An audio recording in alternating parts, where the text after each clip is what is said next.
Welcome to the Bounce Back Generation podcast. Today, we're going to talk about how to kind of figure out what you're great at.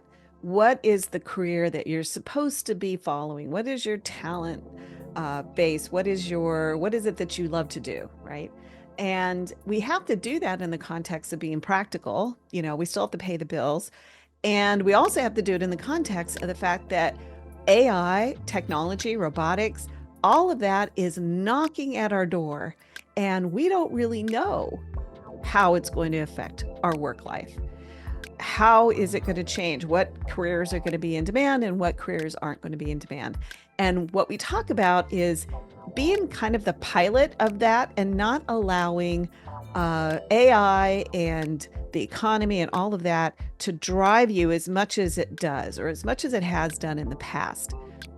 You're going to see that it's possible for us as individuals to really use our humanity, use the things that make us human, to put ourselves in the front of the economy and the AI revolution, and not be kind of dragged along and made to feel like we're in the back seat while AI is driving us around like a driverless car.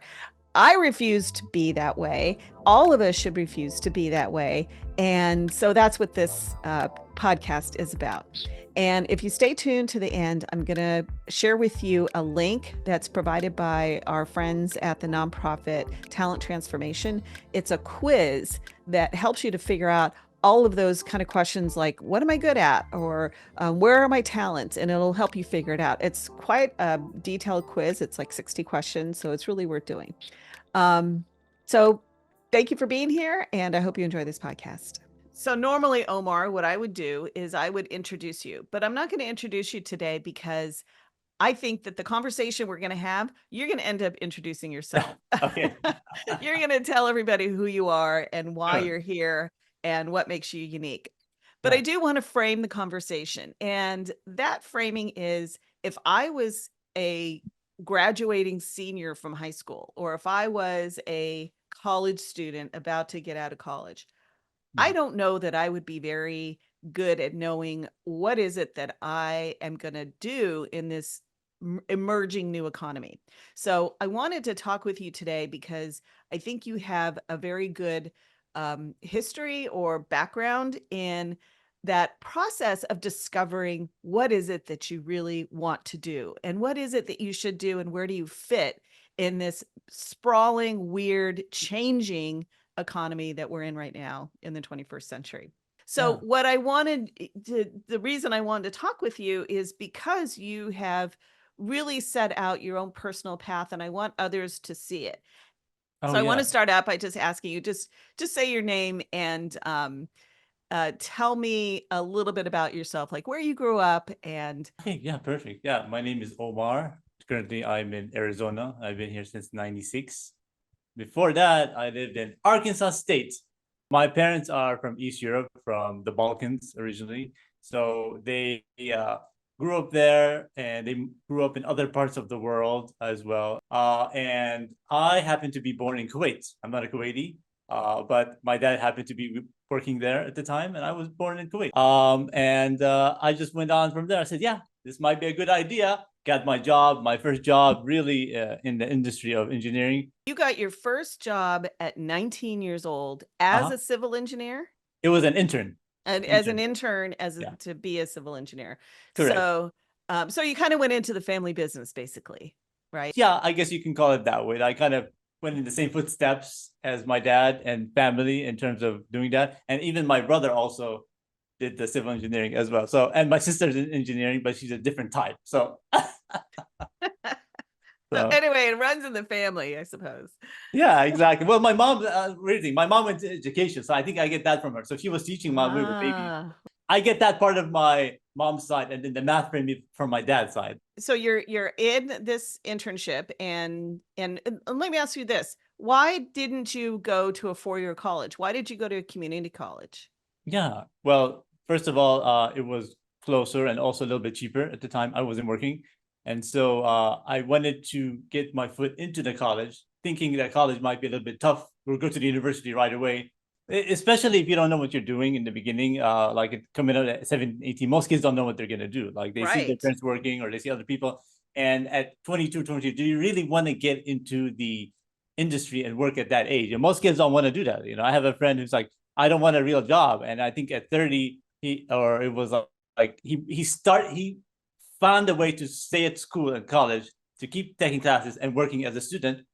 But eventually he got a job where he was like working 10-hour days at a corporate job, which Mm. eventually burned him out. And now he's doing his own thing. But yeah, so Yeah, well, that's what this conversation's about the multiple paths that you can take to success. There isn't one way to do it, yeah, and we need to stop telling kids that, you have to get into the best of the best university or else you. So yeah, let's yeah, continue with your story. So you do civil engineering. Eventually, you graduate. You yeah. become a civil engineer. So tell me about what happens after that. Perfect. Yeah. So here's the weird thing about civil engineering. You're not technically a civil engineer until you have your PE, your professional engineering license, but you have your bachelor's degree. So you have to have experience and you have to work. And then after like 5 years, you have to take an exam to become a professional engineer. And then I wasn't really satisfied at that job. I just felt like something was missing. I'm working here in a cubicle by myself, seeing people here and there. They're all busy. They're all into their job on computers. It wasn't really something that I wanted. I wanted to do more something where I can talk to people more. I can help them out. So I started thinking somewhere in the terms of education because I love talking and I love helping them out, teaching them something that they will learn from me, right? So there's something about, oh, Omar taught me this. I'm going to remember it from the future. And so at 24, they let me go from my internship, applied for many jobs, and finally I got a job in education as an online instructor where I worked in the office.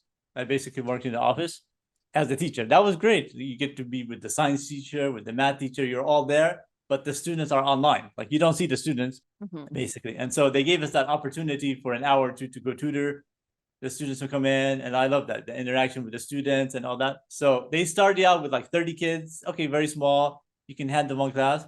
Then they give you double that, 60 kids. I eventually had 300 kids. I was there 8 to 6 almost every day, burned out. I didn't really want to do that anymore. It's just, I didn't have a life, right? And Yeah.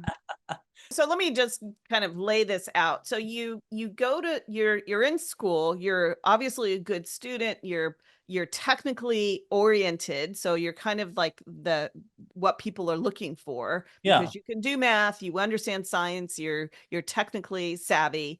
Um you're on your way to becoming a civil engineer, which is a pretty prestigious career to have and would eventually make you some pretty good money. You would be able to work for the government, for example, and build a, retirement fund. And you're on a path to a very traditional, success story.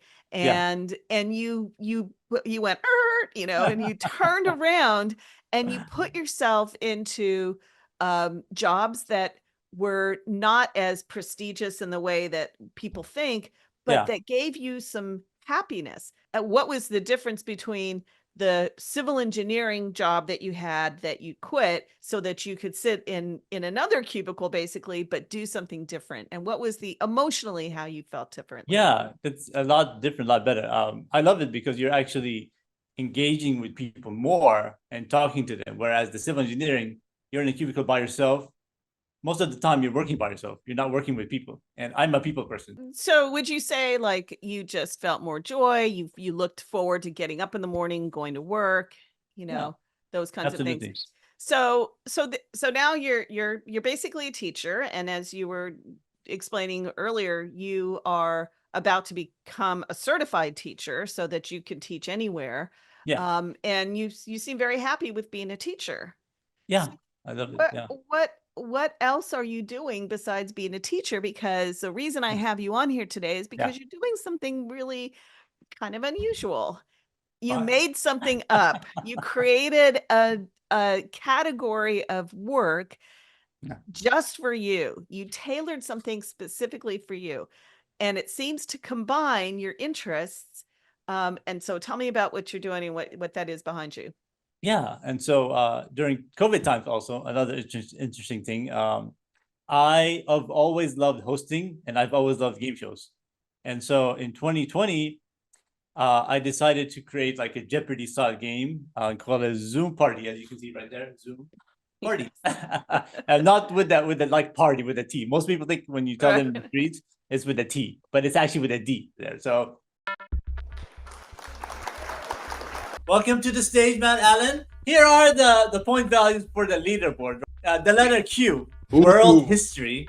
Okay, there are 2 W points in here somewhere. Give me chemistry for 500. Chemistry for 500. We're gonna go with the big points here. What is the name of this formula in here? I know it.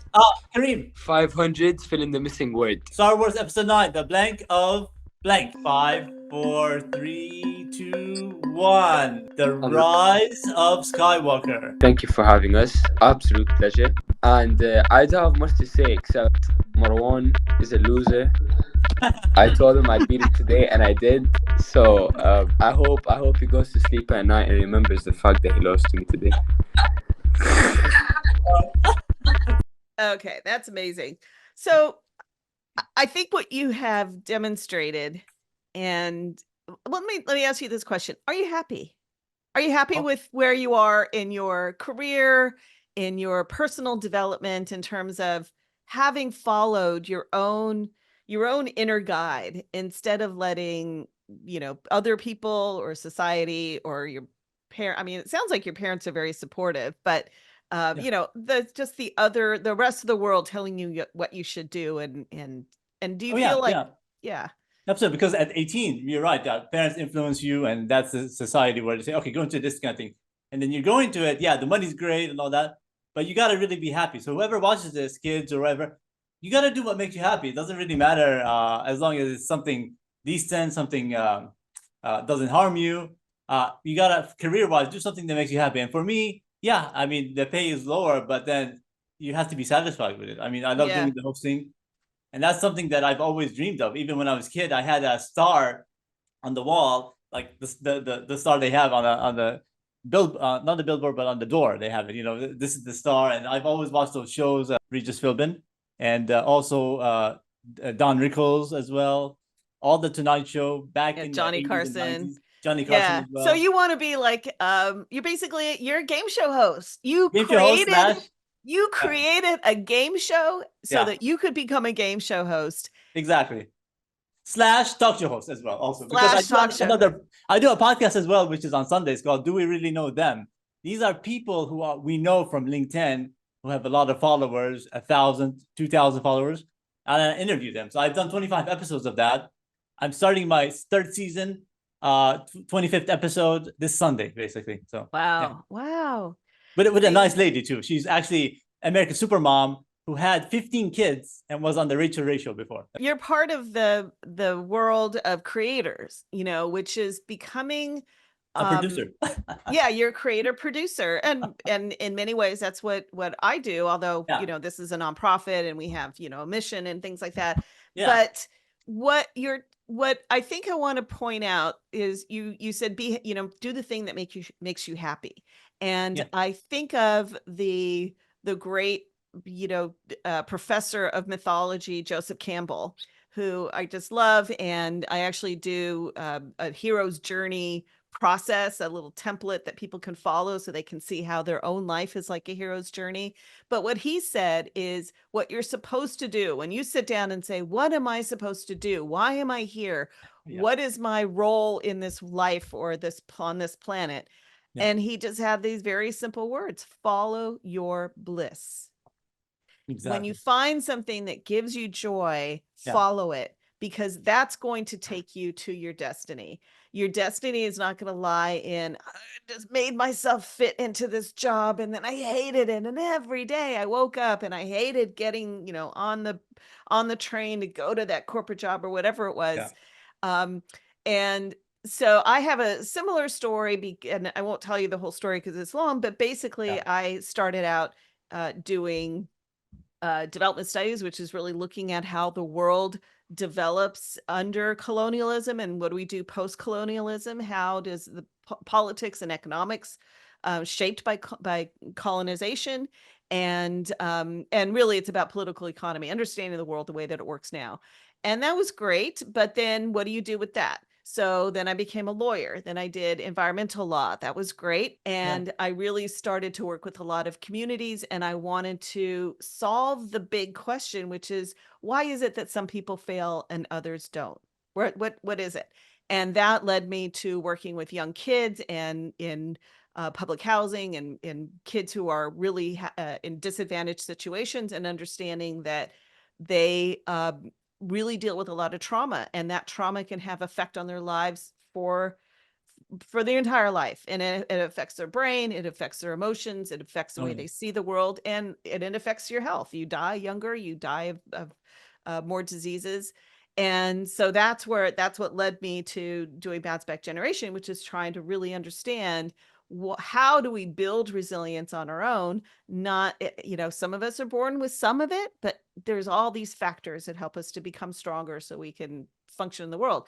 Maybe you can talk about where you observe what you think is happening with the economy or the way things are going now, that you would advise a young person to think about themselves in terms of fitting into an economy. What are some of the factors that you think the world is actually looking for? Yes, we need people who can do calculus and all that, but we're going to have AI, and we're going to have robots, and we're going to have a lot of work that we could think of, like being an accountant or even being a lawyer, that a lot of that work is going to be taken over by technology. So where does that leave us? What does it mean to be a human who's working? What are your thoughts on that? Definitely a good question. Absolutely. And for the young people as well. Also, I mean, first of all, let's say the most important thing is the mental health, right? You got to be mentally and physically happy with your ad. And so for me, the 8 to 5 schedule did not work for me. So you have to find the company that suits you the best. As kids or people graduating, you got to look to yourself what you really want to do. You can go into the corporate life and then see if that's for you. It's not for everybody. Some people, it is for them. And great. My sister has been working a corporate job since she graduated. She has a baby. She's married. She has a husband. They've been together 6 years. She has a master's degree. She works corporate, and sometimes she has bad days. Sometimes, some people do that. For me, no, I don't want to do the 8 to 5 job. It's more of I want a life. I prefer to go out, see things, see people, rather than be stuck in your job for that 50 hours or 50 years. Your whole entire life. And so the ability to be able to do that. So basically take a look and see what makes you happy. What do you want to do with your life? I know with 18, 19, 20, you don't really want to work as much as you want, but you got to think about what really you want to do. You want to be a skateboarder, you want to do your dreams of what you want to be. Work the job. Yeah, work any job as you want, make the money, but then eventually slowly go ahead and do what you want. Like I had the dream of doing this game show for a long time, and it got manifested. If you also have a higher power to pray to, it's always good to have a higher power, a religion to be part of. That's going to also help you, to motivate you. Studies say that makes you a little bit more happier. Yeah, well, and as I'm a lot older than you, and I have seen the economy go up and down. And so, like when I went into college, it was up. And then when I got out, it was down. And then when I went to law school, it was up, and I got out, and nobody could find a work as a lawyer when I like 2010. Yeah. When I graduated, when did I graduate? 2010, I think I graduated from college. It was bad for engineering. I had no job. That's also another part of it why I went to education, which I should have talked about. I had an internship. I couldn't get any jobs. I worked for a small private firm. It was 3 people. They're always watching you the whole time. It's like, it's time for a break. It's like, we're adults. Why are you telling me when to go to the bathroom? It's like, well, that's the other thing. You have to know how much of a how much do you want to be controlled in a job? And some people are fine with it. It's like, just tell me what I need to do. I'll show up and I'll do it. And then I'll go home and I'll, make my music or whatever. But and I love to talk about this. There was a time when I quit being a lawyer, and I was so stressed out. It was, I always said that being a lawyer was, a lot of my day being a bitch, right? And it's not fun. I didn't enjoy it. But you had to be hardline. You had to set parameters. You had to negotiate hard, whatever. Yeah. And so I got a job at a deli, and Yeah. I said, all I want to do for a little while is just say, can I help you? I just Yeah. want it, like, and I kind of, like you said the same thing, like you just wanted to be able Yeah. to help kids and help, teach. Um, but I think that, let's break it down into steps. I like having steps. And it sounds like number one, like you said, is mental health. And mental health meaning you've got to spend some time with yourself and get to Yeah. know yourself and understand where are the things that you are still hurting over, or you need to heal, or you need to look at. And Yeah. that gets you self-awareness. Then you get to know yourself. And through that process, the healing process is about forgiving yourself or others, or letting things go so that you are more free to love yourself. When you love yourself, then you can be more open to hearing that this is what I really want. And what you want today may be different than what you want 20 years from now. So don't worry about it. Just do what you like today. So know Exactly. Exactly. yourself. And then the second thing I think you said is allow yourself to experiment. So Mhm. you try one thing and you tried it out, and then you said, oh, I didn't like the 8 to 5, right? So you experimented, you went to community college so you could experiment in different subjects, try different jobs, and give yourself the freedom to experiment. The next thing is always being aware of and asking yourself, is this what I want? Is this actually making me happy? And then I like that you kind of followed up really quickly though with the caveat that of course you have to make money and you have to be able to support yourself. So you want to be able to balance your the practical, you got to make money, you got to pay the rent, with the dreams that you have, and giving yourself some patience. It's not always, you might be in a place that you don't love for a couple of years, but maybe Yeah. you're making some money and putting it in savings, or your other things in your life are more important, like maybe you're developing a relationship or you're having kids or something. You just need to have that stability. You're going to Yeah. have your life to play this all out, so it doesn't all have to happen when you're 25 or something. You're going to Exactly. just start on this process. um and then I think the one thing I want to ask you about is, what about money? How do you look at money? Do you Are you like, I'm making a lot of money with this, I pursued my dreams and now I'm rich, or I'm on my way to being rich, or how do you balance that? Yeah. Money is definitely important. I try to save, but also I spend. And so part of it having the technical support job, as well as the tutoring as well, you get to save the extra and use it for other things. But definitely, yeah. I mean, we all need money, and I'm a spender, but also I know how to save when needed, and use money wisely, basically. Don't just spend it out on different things, rent, or make yourself happy with it too. I mean, money can bring you certain foods or certain desserts that can make us happy. But don't rely on money, because money truly doesn't make you happy. It's a means for happiness for certain Mm. things. You just have to.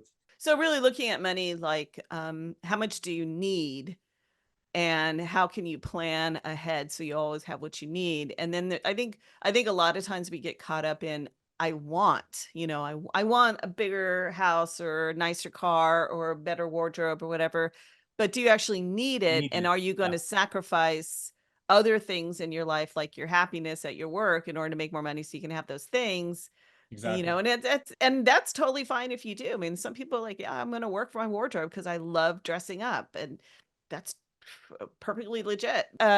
Just in terms of the bigger picture around where we are, when I was a teenager, I think I read a book called The Third Wave, which I don't know, have you ever heard of The Third Wave I by think Alvin I've heard of Toffler? it. I might have heard of it. Yeah. So I think it was written maybe in the 70s or 80s, probably the 70s. And what he talked about was that throughout human history, there's been these waves of development. And the Uh-huh. first wave was the agricultural wave. So we went from being, hunter-gatherers, subsistence living, to developing agriculture, where we could figure out how to grow food and store it. And so we would be able to grow in the growing seasons and then have food in the times when it was in the growing season. So that was a huge kind of economic big movement that changed the world. And the next wave was a manufacturing wave, which, I remember from studying back in the day that the big thing was the cotton gin, Yep. using Yep. steam and then creating machines that would do things. And then we had the locomotive train and all of that. George So that Washington was, Carver. It reminds me of George Washington Carver. yeah, John Washington Carver, It exactly. was actually a clue on my show, basically. Yeah, he was a true innovator. Talk about an innovator. Oh yeah. George Washington Carver. People need to look him up Yeah. if you didn't learn about him in school. But so that's the second wave, is this manufacturing wave. So we get factories and we put things together. Then what he was saying at the time was we are coming upon the third huge wave. And that wave is the technology, or at the time he called it the information wave, where information would become the thing that was the most important and and that's where we are right now. So we're Yeah. living in the information age. And there's talk of a fourth wave, and I don't know if I understand this 100%, but I think what it means, the fourth wave is within that big information wave is this technology wave, which Yeah. is going to bring us AI, which has brought us AI, and robotics. And though you put those two things together, and they basically, that's why people are afraid, because they can kind of do everything that we can do, Yeah. and a lot of times a lot better than we can in some respects. So when we look at ourselves as workers, we have to think of ourselves in that context. And so what I'm trying to do with this podcast is to help kids see, or help anyone see, that there are a lot of different ways that you can make yourself relevant in this kind of new economy. And what I observe in what you're doing is that you have taken your humanity, your love for people, your desire to learn more or to teach people more, and made it into something. And I'm hoping that other people who listen to this can think of ways that they can take the way that they see life and humanity, humanness, and be creative and express themselves as maybe the door that opens for them in their career. Perfect. Yeah, I love it. Absolutely. Yeah. Like you said, humanity. Humanity is the number one key for me. To have compassion and love for humanity. I've always been grown up that way.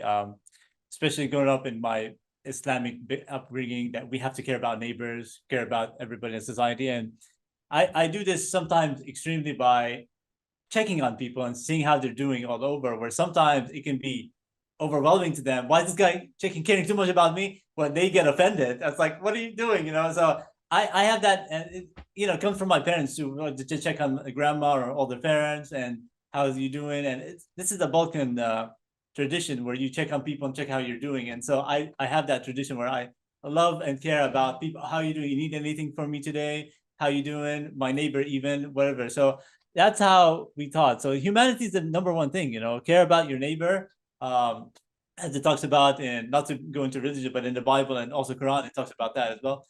That care about your neighbor, whatever you want for yourself, you want for others as well, kind of thing. That's So, right. and it talks in our tradition that you have to care about neighbors who are 10 places away, 10 houses away, basically, which is extreme, but on both sides. In our tradition, it talks about that, which no, people don't really, in America especially, they're more of, we are ourselves, just me, like I care about my job. We don't have time because of the corporate life, but we really need to check on our neighbor and check how we're doing. Do we need food? Do you need extra sugar? Which we haven't had any issues growing up here, but I mean, we need to have that more. We really need to care more about our neighbor, I unfortunately. agree. So Yeah. one final very quick question that we ask everybody who comes on our podcast: who made a difference for you when you were growing up? Awesome. So there's a similar between me and you, because I have a question that I ask everybody who's similar, same question. So sorry, repeat the question again, please. Sorry. Who made a difference for you when you were growing up? Who made a difference? There's a lot of people who made a difference for me, Jennifer. But I would say parents. Yeah, definitely mom and dad, because you are with them the most, and they influence you of how they grew up together, how to show love and affection, and how to be kind to neighbors. I also want to make a shout out for Hafiza Majid, my grade school music teacher, who's in Atlanta. I'm still in touch with her after 30 years. And we talk all the time. I help her out with her websites and different things. And she's also That's great. Okay. Well, thank you so much, Omar. I appreciate the time you've taken and the work you do and the joy that you have in the world. And I'm hoping that we can help spread it around and let people know it's okay to be yourself. Be Exactly. yourself. Enjoy life. Thank you, Jennifer. I appreciate you being on this program. You're awesome, and keep doing what you're doing and help people and influence them. And this is the way to do it with the media and the future. So appreciate you allowing me to be on this program. Thank you so much. Thanks for watching, and thank you to Omar Muradvich for being such a fun guest. And thank you to Jogging Turtle for our theme music. We are a nonprofit, Bounce Back Generation, and we build and share tools that help build resilience in these changing times. We rely upon donations and support from the communities like you. So if you're interested in donating, you can go to bbgtv.org/donations. And we love our donors, but we love everyone. And we're really happy if you join our community by simply following us, sharing anything that you like to people that you think might be benefiting from the things that we're providing. The quiz is going to be, the link will be in the description on YouTube and in the show notes on Spotify. So thank you so much for watching. Please join us next time. We're going to talk about violence and how to reduce violence in young people. And we are also working on a really exciting project, a mini documentary about one of the public housing sites in San Francisco that we have a close relationship with because we were there for about 10 years working with the community. They helped us build some of the tools that we are talking about today around resilience. And it's very surprising to a lot of people when they think they know what public housing is like. Some of it is not surprising, and some of it is, and some of it is really scary, and some of it is beautiful. And so I'm hoping that you'll tune in for that. Look for it in November. So again, please follow us because we have a lot more to share, and we would love for you to be part of our community. All right. Thanks for watching. I'm Jennifer Dillon.